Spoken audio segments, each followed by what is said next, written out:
저는 50년 동안 서울 종로 골목에서 영자네 밥상이라는 한식당을 운영해온 오영자입니다. 남편과 함께 새벽 4시부터 밤 10시까지 일하며 우리 아이들 셋을 모두 대학까지 보냈습니다. 처음엔 좁은 골목에서 작은 식당으로 시작했어요. 둘이서 국 끓이고 밥 짓고 설거지까지 모든 일을 도맡아 했던 기억이 납니다. 세월이 흘러 우리 식당은 소문이 나기 시작했죠. 정치인부터 기업인, 방송인까지 찾아오는 맛집이 되었습니다. 하지만 남편과 저는 단 한 번도 호화로운 생활을 꿈꾸지 않았어요. 번 돈은 모두 아이들 교육과 결혼 자금으로 썼습니다. 여보, 이번에 큰아들 대학 등록금 좀 보내줘야겠네. 알았어. 내가 통장에서 찾아올게. 이런 대화가 우리 부부의 일상이었죠. 큰아들, 작은아들, 막내딸까지 모두 결혼시키고 나니 어느새 우리 부부는 70이 넘은 노인이 되어 있었습니다. 3년 전 식당을 큰아들 부부에게 물려주고 은퇴한 후에도 저는 매일 아침 동네 시장을 다니며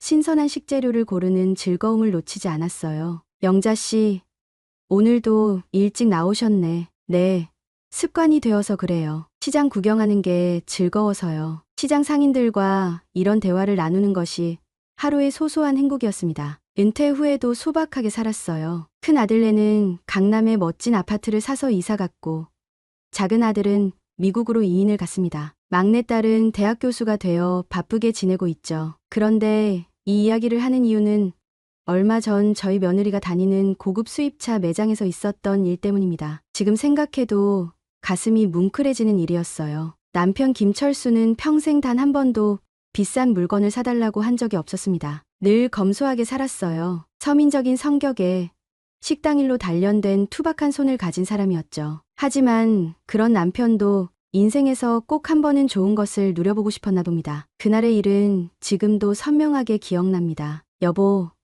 나 하나 부탁할 게 있는데. 아침 식사를 준비하던 중 남편의 목소리가 평소보다 조심스럽게 들렸습니다. 50년 넘게 결혼 생활을 해오면서 남편이 이런 톤으로 말한 적은 드물었어요. 국을 끓이던 저는 고개를 돌려 남편을 바라봤죠. 무슨 일이에요? 남편은 잠시 망설이다가 입을 열었습니다. 우리도 이제 좋은 차 한번 타봅시다. 평생 버스 타며 장사했으니. 순간 국 끓이던 것도 잊고 남편을 빤히 쳐다봤어요. 철수는 작년에 심장 수술을 받았고 요즘은 버스 타기가 힘들어졌습니다. 2번이나 버스에서 현기증이 나서 쓰러질 뻔했던 적이 있었죠. 갑자기 웬 차예요? 우리가 뭐 필요하면 아들이 데려다 주잖아요. 말은 그렇게 했지만 사실 큰아들 집은 강남이라 번거로워서 자주 부탁하기 어려웠습니다. 게다가 며느리 박지영이 바쁘다며 내키지 않는 모습을 보일 때면 마음이 편치 않았죠. 그게 내가 심장이 안 좋으니까 병원도 자주 가야 하고. 남편은 머리를 긁적이며 말끝을 흐렸습니다. 평생 식당 운영하며 모아둔 돈으로 아들, 딸 모두 좋은 차를 사줬는데 정작 우리는 한 번도 그런 걸 누리지 못했다는 생각이 스쳤어요. 알았어요. 한번 알아보죠. 어떤 차가 좋을까요? 남편의 얼굴에 환한 미소가 번졌습니다. 지영이가 수입차 파는 곳에서 일한다며? 거기 한번 가볼까? 맞습니다. 며느리 지영은 6개월 전부터 강남 수입차 매장에서 영업팀장으로 일하고 있었어요. 명절에 오면 항상 자랑스럽게 얘기했죠. 시부모님, 제가 이번에 매장 실적 1등이에요. 상도 받았어요. 아침 식사를 마치고 우리는 옷을 갈아입기로 했습니다. 저는 깔끔한 정장을 입으려 했지만 남편은 고개를 저었어요. 그냥 편한 옷 입자. 차 사러 가는 건데 뭐 굳이 꾸밀 필요 있나? 남편은 평소 입던 면바지에 낡은 점퍼를 걸쳤습니다. 식당 운영할 때 늘 입던 옷이었죠. 저도 평범한 티셔츠와 바지를 입었어요. 여보, 정말 괜찮겠어요? 강남은 다들 잘 차려입고 다니는데. 됐어. 우린 우리 모습 그대로가 좋아. 평생 이렇게 살아왔는데 뭐. 남편의 말에 고개를 끄덕였지만 왠지 마음이 불안했습니다. 며느리가 늘 말하길 그 매장은 상류층만 오는 곳이라고 했으니까요. 하지만 그땐 몰랐어요. 그날의 방문이 우리 가족에게 어떤 전환점이 될지는요. 서울 강남 한복판 유리와 철골로 지어진 웅장한 건물 앞에 섰습니다. 반짝이는 수입차들이 쇼윈도처럼 진열되어 있었어요. 생전 처음 보는 광경에 저도 남편도 잠시 말을 잃었죠. 여보, 이런 데서 차를 판다고? 백화점보다 더 멋지네. 남편이 소곤거렸습니다. 매장 입구로 들어서자 향수 같은 은은한 향기가 풍겼어요. 직원들은 모두 깔끔한 정장 차림이었고 고객들도 하나같이 세련된 옷을 입고 있었습니다. 문득 우리의 소박한 옷차림이 눈에 띄게 초라해 보였죠. 어서 오세요. 30대 초반으로 보이는 여성 직원이 다가왔습니다. 그런데 인사를 하던 직원의 표정이 갑자기 굳어졌어요. 그 순간 저는 직원의 얼굴을 유심히 봤고 깜짝 놀랐습니다. 지영아, 맞았습니다. 며느리 박지영이었어요. 하지만 지영의 반응은 제 예상과 달랐습니다. 죄송합니다만 지금 누구신지. 지영은 저희를 알아보지 못하는 척했고 주변 동료들이 보고 있어서인지 더욱 냉랭한 태도를 보였습니다. 남편도 상황을 눈치챘는지 고개를 갸웃했어요. 지영아, 나야. 시어머니. 제 말에 지영의 얼굴이 하얗게 변했습니다. 잠시 당황한 기색이 역력했죠. 아, 시어머님, 시아버님, 여기는 어쩐 일로. 지영의 목소리는 떨리고 있었어요. 주변 동료들이 이상한 시선으로 우리를 바라보았습니다. 차를 좀 보러 왔어. 내가 여기서 일한다고 해서. 남편이 담담하게 말했지만 지영의 얼굴은 점점 굳어갔어요. 여기는 예약제로만 운영됩니다. 평균 구매 고객님들은 최소 자산이. 갑자기 지영은 마치 처음 보는 손님처럼 공식적인 말투로 바뀌었습니다. 저는 당황스러웠죠. 명절마다 집에 와서 음식 잘 먹고 용돈까지 받아가던 며느리가 갑자기 남이 된 것 같았으니까요. 지영아, 무슨 말을 그렇게 해. 우리가 차 한번 구경하는 것도 안 되나? 제 말에 지영은 더욱 불편한 표정을 지었습니다. 주변 동료들을 의식한 듯 작은 목소리로 말했어요. 시어머니, 여기는 아무나 오는 곳이 아니에요. 이런 차들은 몇 억씩 하는 거라고요. 그 말을 듣는 순간 가슴이 철렁 내려앉았습니다. 아무나라는 단어가 귓가에 맴돌았어요. 우리가 며느리에게 아무나였던 걸까요? 지영 팀장님, 저 고객님들 어떻게? 옆에 있던 다른 직원이 슬쩍 물었습니다. 지영은 마치 구원을 받은 듯 고개를 돌렸어요. 아, 이분들은 제가 알아서 할게요. 저쪽 VIP 고객님 응대 부탁해요. 매장은 한산했습니다. 우리 말고는 두어 명의 손님만 있었어요. VIP 고객이라는 건 명백한 핑계였죠. 남편의 얼굴이 점차 붉어지는 게 보였습니다. 50년 장사하면서도 이런 노골적인 무시는 처음이었을 테니까요. 지영아, 우리가 그냥 차 좀 구경하고 싶었을 뿐인데 그렇게 대할 필요 없잖아. 제 목소리가 살짝 떨렸습니다. 지영은 주변을 둘러보더니 낮은 목소리로 말했어요. 시어머니, 이해해 주세요. 여기는 제 직장이라고요. 저도 체면이 있어요. 그 말에 더 큰 상처를 받았습니다. 남편과 제가 며느리의 체면을 깎는 존재라는 말이었으니까요. 남편은 이제 참지 못하고 말했어요. 지영아,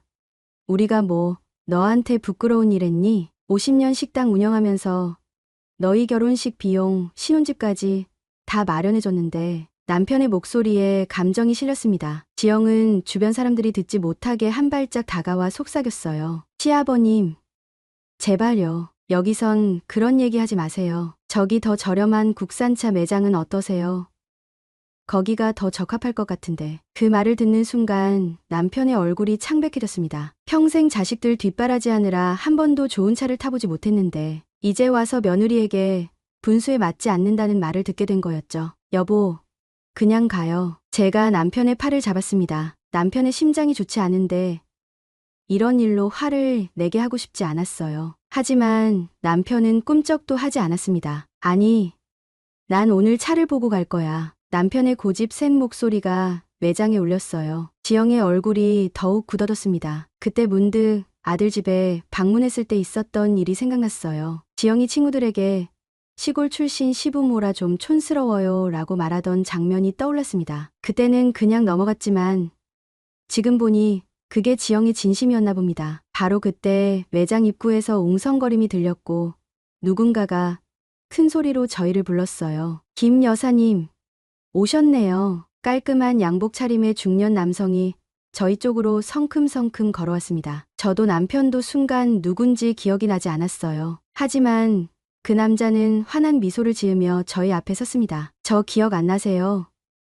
구 방송국 PD 최민석입니다. 30년 동안 영잔의 밥상 단골이었잖아요. 그제서야 누군지 알아봤습니다. 방송국 PD로 시작해서 지금은 방송사 사장이 된 최민석이었어요. 젊은 시절부터 우리 식당에 자주 왔던 손님이었습니다. 아, 최 사장님, 오랜만이네요. 남편이 반갑게 인사했습니다. 최민석은 주변을 둘러보더니 놀란 표정을 지었어요. 어머, 이분들이 그 유명한 영자네 밥상 사장님들 아니세요? 제가 30년 단골인데 우리 방송국 사람들 다 이분들 음식 덕분에 살았다니까요. 최민석의 우렁찬 목소리에 매장 안의 모든 시선이 우리에게 집중됐습니다. 며느리 지영의 얼굴이 창백해졌어요. 주변 직원들은 의아한 표정으로 지영을 바라봤습니다. 지영 팀장님, 이분들 아세요? 동료 중 한 명이 물었고 지영은 말을 잇지 못했습니다. 그때 매장 2층에서 다급한 발소리가 들렸어요. 중년의 남성이 계단을 서둘러 내려왔습니다. 무슨 일이십니까? 그는 지점장인 듯했습니다. 최민석이 나서서 말했어요. 이분들이 바로 서울에서 가장 유명한 영자네 밥상의 오영자 여사님과 김철수 사장님이십니다. 대통령도 다녀간 그 식당 말이에요. 지점장의 표정이 순식간에 바뀌었습니다. 그는 공손하게 허리를 숙였어요. 죄송합니다.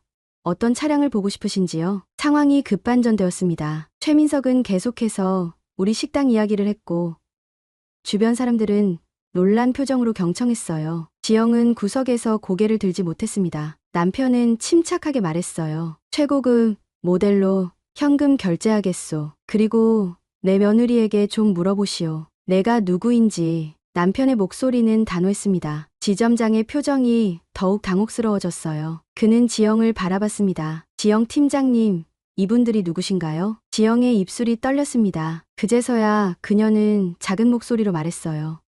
저희 시부모님이십니다. 매장 안에 정적이 흘렀습니다. 지점장의 얼굴이 굳어졌어요. 최민석도 상황을 파악한 듯 놀란 표정을 지었습니다. 지영 씨, 이분들이 시부모님인데 그럴 수가 있나요? 진실이 밝혀지자 매장은 무거운 침묵에 휩싸였습니다. 지영은 눈물을 흘리며 저희 앞에 무릎을 꿇었어요. 시어머니, 시아버님, 정말 죄송합니다. 제가 잘못했어요. 하지만 남편은 고개를 저었습니다. 그의 눈에도 눈물이 고여 있었어요. 지영아, 내가 우리를 부끄러워한다는 걸 몰랐단다. 평생 새벽부터 밤까지 일해 너희들 대학 보내고 너와 우리 아들 결혼할 때 시혼집까지 마련해줬는데 내가 고급차를 팔아도 우리가 내 첫 고객이 될 거라 생각했다. 남편의 목소리는 떨렸지만 단호했습니다. 저도 가슴이 아팠어요. 우리 며느리가 이런 모습일 줄 몰랐으니까요. 지점장이 나서서 말했습니다. 정말 죄송합니다. 저희 직원의 불손한 태도에 대해 깊이 사과드립니다. 징계 절차를 밟도록 하겠습니다. 하지만 저는 고개를 저었어요. 아니에요. 징계는 필요 없습니다. 우리 며느리에게 필요한 건 징계가 아니라 교훈이에요. 모두의 시선이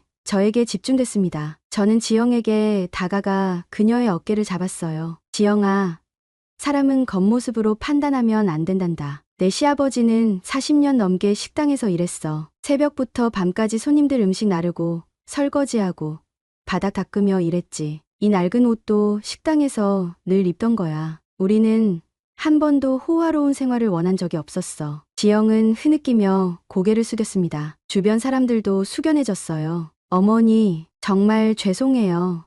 저는 회사에서 인정받고 싶었어요. 다들 부자 고객만 상대하는데. 지영아, 진정한 부자는 돈이 많은 사람이 아니라 마음이 풍요로운 사람이란다. 내 시아버지와 내가 50년을 함께 살면서 깨달은 거야. 제 말에 지영은 더욱 크게 흐느꼈습니다. 최민석도 감동받은 눈치였어요. 김 사장님, 영자 여사님의 가르침은 정말 큰 지혜입니다. 제가 PD였을 때 여사님이 해주신 조언들 덕분에 지금의 제가 있어요. 지점장은 존경의 눈빛으로 우리를 바라봤습니다. 오늘 정말 귀중한 교훈을 배웠습니다. 저희 직원들에게도 좋은 가르침이 될 것 같습니다. 남편은 깊은 한숨을 내쉬었어요. 차는 그만 봅시다. 오늘은 집에 가고 싶네요. 그 말에 지점장이 급히 나섰습니다. 아닙니다. 꼭 저희가 모실 수 있게 해주십시오. 최고급 모델을 특별 할인가에 제공해드리겠습니다. 그날 이후 며느리 지영은 완전히 달라졌습니다. 매주 토요일마다 찾아와 반찬을 가져가기 시작했어요. 처음엔 어색했지만 점차 예전의 정이 돌아오는 것을 느꼈습니다. 어머니, 이번 주말에는 손주들 데리고 올게요. 아이들이 할머니 밥이 너무 먹고 싶대요. 지영의 목소리에서 진심이 느껴졌어요. 저는 미소를 지으며 대답했습니다. 그래, 손주들 좋아하는 호박전 부쳐놓을게. 차는 약속대로 2주 후에 인도받았습니다. 지영은 그날 공식적으로 매장 직원들 앞에서 저희를 소개했어요. 이분들은 제가 평생 존경하는 부모님이십니다. 50년 동안 서울에서 가장 유명한 식당을 운영하셨고 수많은 유명인들이 찾던 곳이었죠. 하지만 그보다 더 중요한 건 이분들이 보여주신 삶의 태도입니다. 지영의 목소리는 떨렸지만 당당했습니다. 매장 직원들은 경외의 눈빛으로 우리를 바라봤어요. 최고급 모델의 차를 인수하는 과정에서 지점장은 특별 서비스까지 제공했습니다. 이 차는 저희가 특별히 관리해드리겠습니다. 언제든지 문제가 있으시면 바로 연락주세요. 차에 오르면서 남편이 제 손을 꼭 잡았어요. 여보, 이제 우리도 좋은 차 타게 됐네. 남편의 눈에는 기쁨이 가득했습니다. 하지만 저는 그보다 더 중요한 걸 얻었다고 생각했어요. 가족의 화합이었죠.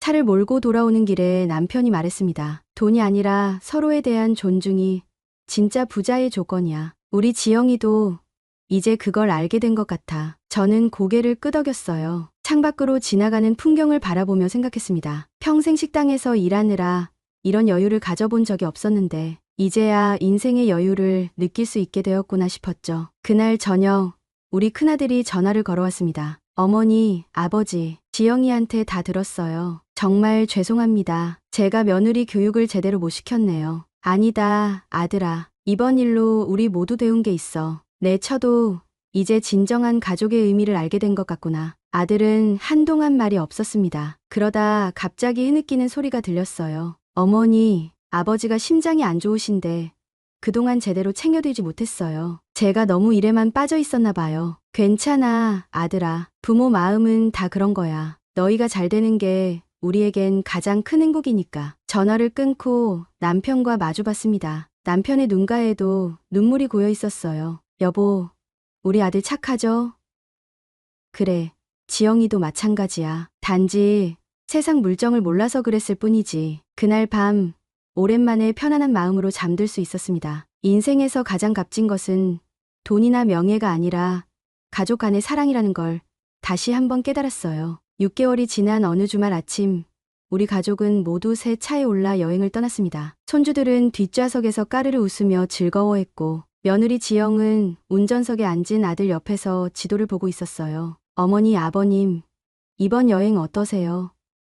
차가 편하시죠? 지영이 뒤를 돌아보며 물었습니다. 저는 미소를 지으며 고개를 끄덕였어요. 정말 편하구나. 버스 타던 것보다 훨씬 좋네. 남편도 만족스러운 표정이었습니다. 창밖으로 펼쳐지는 가을 풍경이 아름다웠어요. 은행나무와 단풍나무가 물들어가는 모습이 마치 그림 같았습니다. 할머니, 저번에 방송국 아저씨가 할머니 식당 얘기하던데 정말 대통령도 왔었어요? 손주 민준이가 호기심 어린 눈으로 물었어요. 저는 웃으며 대답했습니다. 그럼 여러 대통령이 다녀갔지. 할머니 식당 김치찌개가 유명했거든. 우와, 대단해요.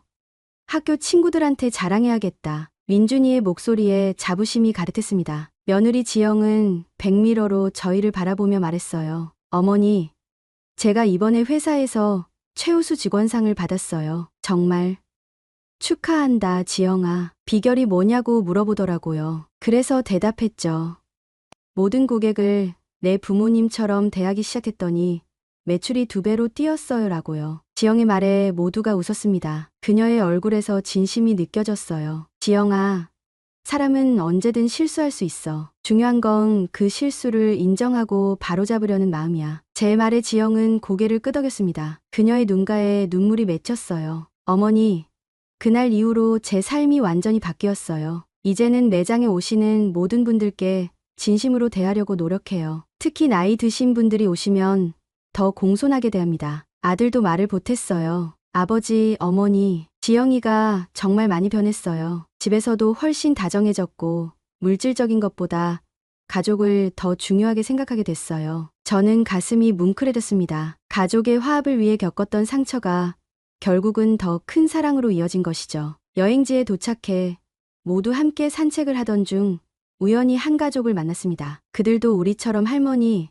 할아버지와 함께 여행 중이었어요. 그런데 젊은 부부가 노인들을 대하는 태도가 냉랭해 보였습니다. 지영이 먼저 다가가 말을 걸었어요. 안녕하세요. 가족 여행 오셨나요? 그 부부는 어색하게 웃으며 대답했습니다. 네, 부모님이 같이 가자고 해서요. 부모님과 함께하는 시간이 얼마나 소중한지 아세요?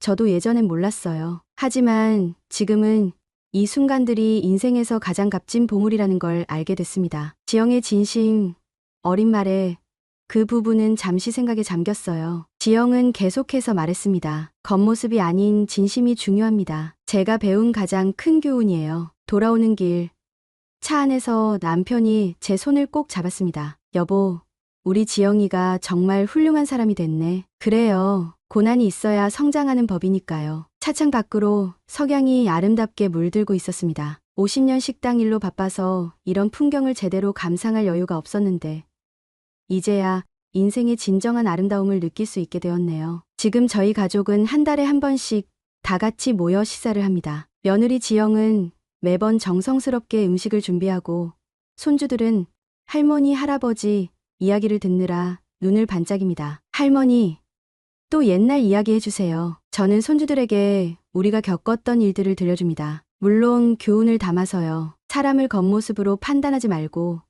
진정한 부자란 돈이 많은 사람이 아니라 마음이 풍요로운 사람이라는 것을요. 우리의 아픔이 결국은 더 큰 사랑과 이해로 이어진 것이죠. 때로는 상처가 필요합니다. 그 상처를 통해 우리는 더 강해지고 더 깊이 사랑하는 법을 배우니까요. 여보, 행복하세요? 저녁 식사 후 테라스에 앉아 별을 바라보며 남편이 물었습니다. 네, 정말 행복해요. 우리 가족이 이렇게 하나 되어서요. 인생의 황혼기에 찾아온 이 행복이 더욱 소중하게 느껴집니다. 벤츠 매장에서의 그 부끄러운 순간이 없었다면 우리 가족은 지금처럼 단단해지지 못했을 거예요. 인생에서 중요한 건 얼마나 좋은 차를 타느냐가 아니라 그 차에 함께 탄 사람들과 얼마나 행복한 추억을 쌓느냐는 것임을 깨달았습니다. 이제 저는 그 어느 때보다 부자가 된 것 같아요. 돈이 아닌 사랑으로요. 오늘 영상이 좋으셨다면 구독과 좋아요 부탁드립니다. 감사합니다.